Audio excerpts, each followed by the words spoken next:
로마서 8장 말씀 우리가 함께 읽었습니다.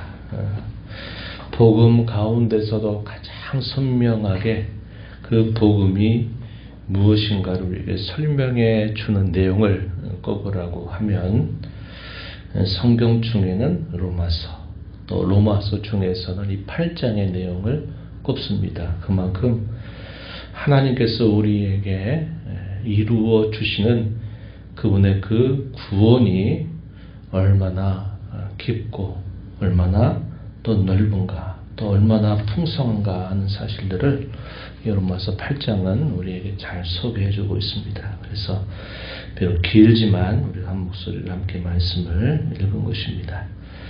우리가 쭉 살펴오는 내용들을 쭉 이어서 또 오늘 본문 말씀을 함께 살펴봅니다.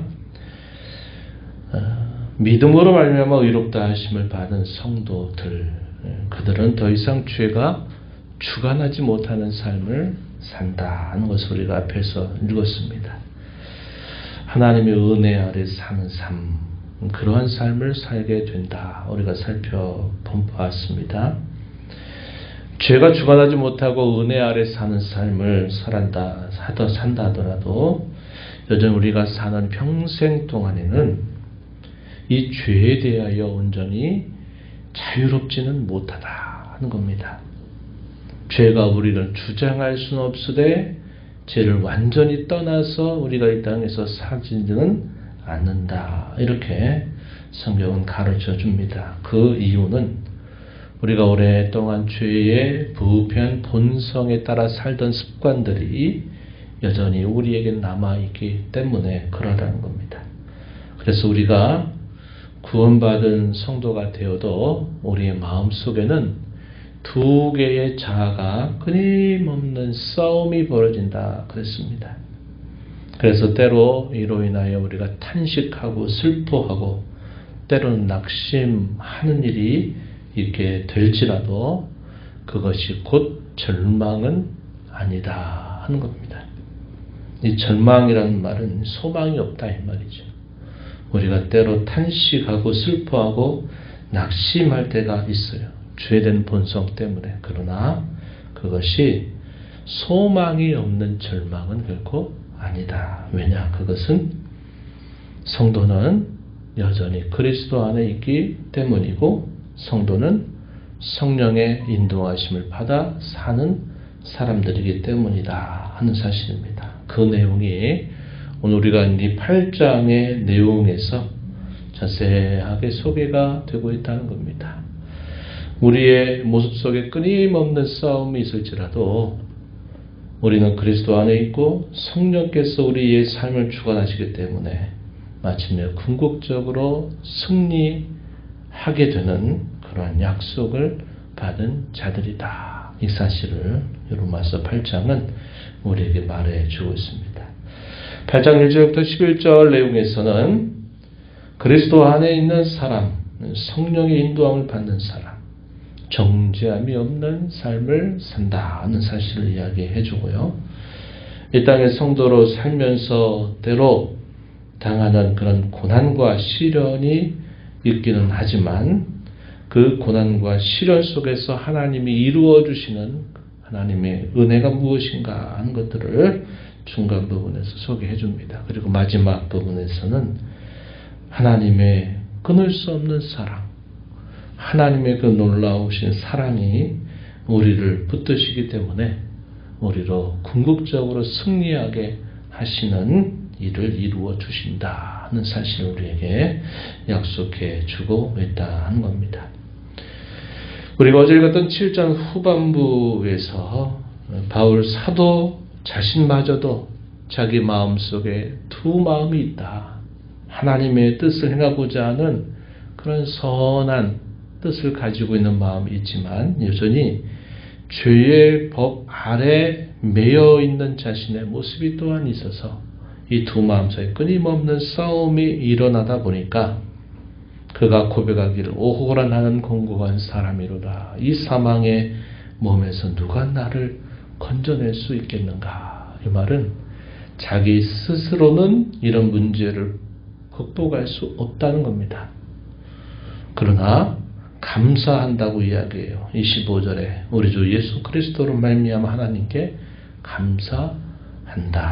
이렇게 말하는 것은 나 혼자는 이 사망의 법으로부터 온전히 벗어날 수 없지만 나를 건져주시는 우리 주 예수 그리스도가 계시기에 나는 하나님께 감사한다. 이렇게 말합니다.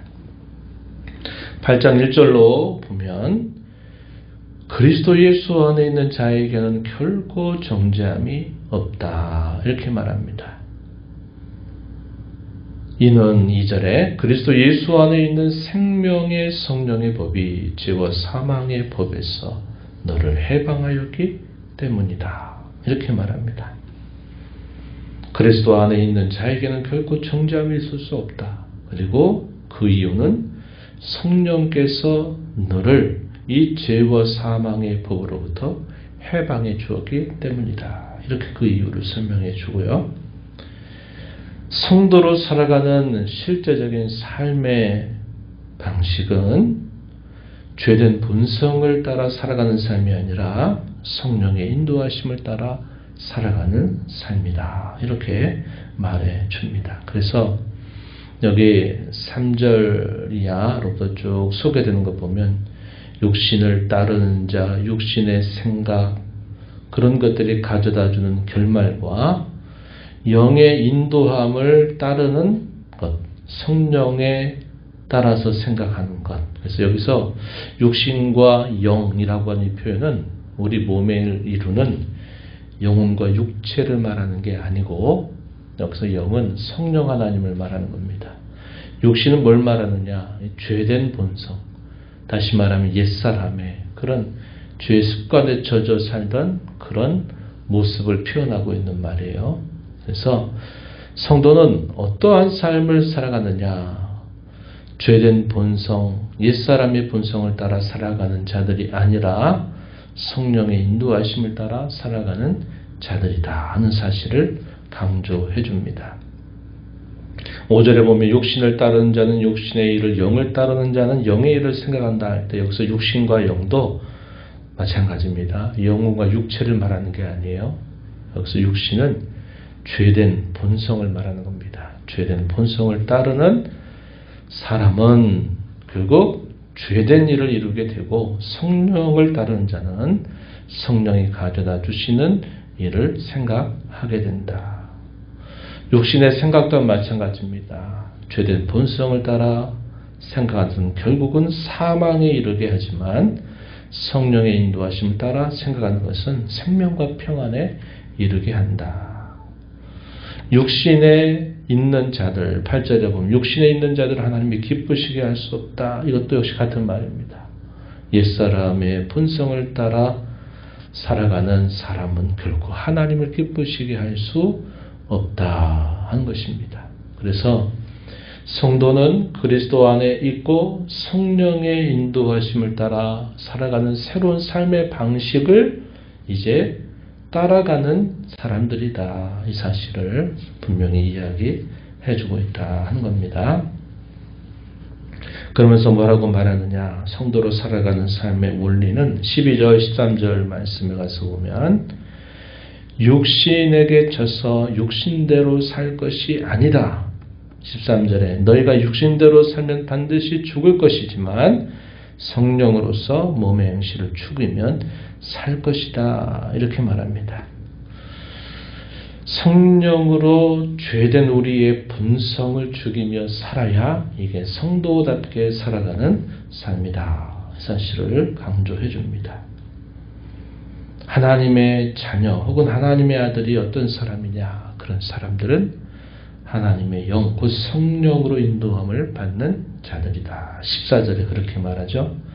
또한 15절에서는 이렇게 말합니다. 양자의 영, 하나님의 자녀가 되게 하는 성령을 받은 자들, 그들이 곧 성도들이다 하는 사실을 이야기해주고, 이렇게 하나님의 자녀가 되는 그 영을 받은 사람들은 하나님의 자녀이기 때문에 상속자가 된다. 이렇게 말합니다. 영원한 기업을 상속받을 자들이다 하는 겁니다. 그러나 또 한편 이 땅에 사는 동안은 그런 상속을 받기 위해서 고난도 함께 받아야 된다. 이 사실을 이야기해 줍니다. 17절 한번 보세요. 자녀이면 또한 상속자고 하나님의 상속자요 그리스도와 함께한 상속자니 우리가 그와 함께 영광을 받기 위하여 고난도 함께 받아야 한다. 이렇게 말합니다. 그리스도께서 영광이 이르시기 전 이 땅에 오셔서 죽음으로부터 사망의 권세를 깨뜨리시고 부활하시고 또 승천하시게 되는 이 영광의 모든 단계를 겪어가시기 전 그리스도는 말할 수 없는 고난과 시련과 마침내 죽음까지도 이루셨던 그 일을 보여주셨죠. 성도도 마찬가지다 하는 겁니다. 영광을 받기 위해서는 이 땅에서는 그 고난도 함께 받게 된다. 이렇게 말해줍니다. 그러나 그 고난은 고난 자체로서 지나간 하나의 과정으로 끝나는 게 아니라 그 고난 속에서 하나님은 피할 수 없는 성도의 영광스러운 성품으로 빚어가시는 일을 끊임없이 행해 주신다 하는 것입니다. 그것을 통해서 하나님은 이 고난 자체도 우리에게 유익을 가져다 주시게 하시고서 이 고난 속에서 결국 하나님은 우리에게 무엇을 이루어 주실까? 이 고난에서는 26절 이하에 보니까 쭉 소개되고 있는 말씀 있죠. 그리고 그 중에서도 28절, 29절, 30절 이쪽 내용에 보면 이렇게 말합니다. 우리가 알거니와 하나님을 사랑하는 자 곧 그의 뜻대로 부르심을 입은 자들에게는 모든 것이 합력하여 선을 이룬다. 하나님의 자녀들을 향하신 하나님의 특별한 섭리를 이렇게 설명해 주고요. 그 선을 이루시는 내용에 관해서는 29절과 30절에 말하기를 하나님이 미리 하신 자들, 하나님의 택하심의 은혜를 입은 자들이다. 이렇게 보시면 돼요. 아들의 형상을 본받게 하기 위해서 미리 정하셨다. 예정하셨다. 이 말입니다. 30절 가서 보면 정하신 그들을 부르시고 부르신 그들을 의롭다 하시고 의롭다 하신 그들을 영화롭게 하셨다. 하나님이 예정하신 자들을 때가 되면 부르시고 부르신 그들을 의롭다 하시고 죄 없다 하시고 그들을 영화롭게 하신다. 이것이 성도가 살아가는 일생 고난과 함께 살아가지만 하나님이 결국 그 모든 일을 통해서 이루어 주시는 놀라운 약속임을 말해주고 있다 하는 겁니다. 그러면서 31절부터 마지막 절 끊을 수 없는 위대한 하나님의 사랑에 대하여 우리에게 잘 말해주죠. 우리가 이 땅에서 많은 일들을 당할지라도 우리를 향하신 그 하나님의 사랑, 끊을 수 없는 하나님의 사랑이 함께하기 때문에 우리가 넉넉히 이 모든 것들을 이겨낸다 이렇게 말합니다. 37절 가서 보면 이 모든 일에 우리를 사랑하신 이로 말미암아 우리가 넉넉히 이긴다. 이게 하나님의 위대한 약속입니다. 38절 9절은 확신입니다. 확신. 어떤 확신? 한번 보시죠. 내가 확신하노니 사망이나 생명이나 천사들이나 군세자들이나 현재일이나 장래일이나 능력이나 높음이나 깊음이나 다른 어떤 피조물이라도 우리를 우리 주 그리스도 예수 안에 있는 하나님의 사랑에서 끊을 수 없다라고 하는 확신이라는 거죠. 이것이 성도가 된 저와 여러분에게 약속하신 위대한 하나님의 사랑이다. 이렇게 우리에게 가르쳐 주고 있습니다. 이 8장의 내용은 너무나 풍성한 내용들을 우리에게 아주 이렇게 요약해서 전달해 주는 내용이 포함되어 있어요. 그래서 내용들을 제가 전체적인 핵심만 말씀을 드렸지만 여러분들이 이 말씀은 자주 읽고 자주 묵상해도 참 깊은 내용들을 우리에게 전달해 주는 아까 이야기했지만 복음 가운데서도 그 정수가 잘 표현되고 있는 부분이 이 로마서 8장의 내용입니다.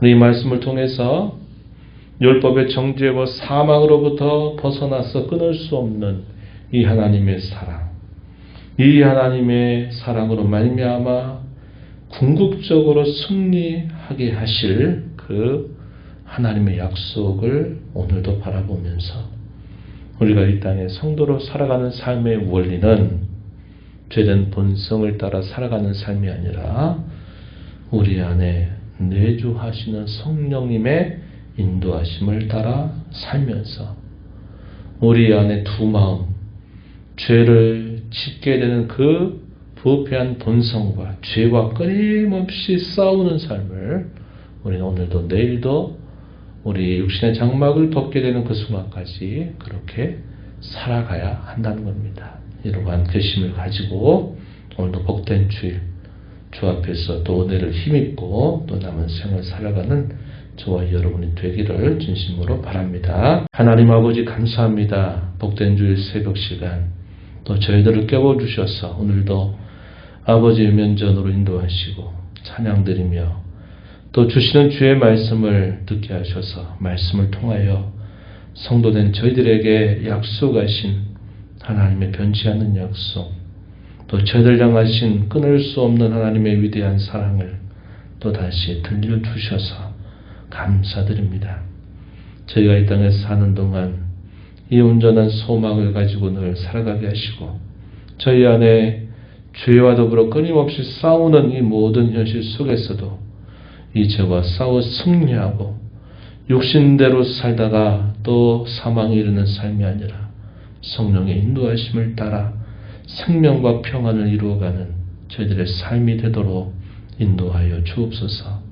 은혜의 보호자 앞에 나와 아버지 은혜를 구하는 모든 심령들의 간구를 귀 기울여 주시고 응답하시기를 바라며 예수님 이름으로 기도하옵나이다. 아멘.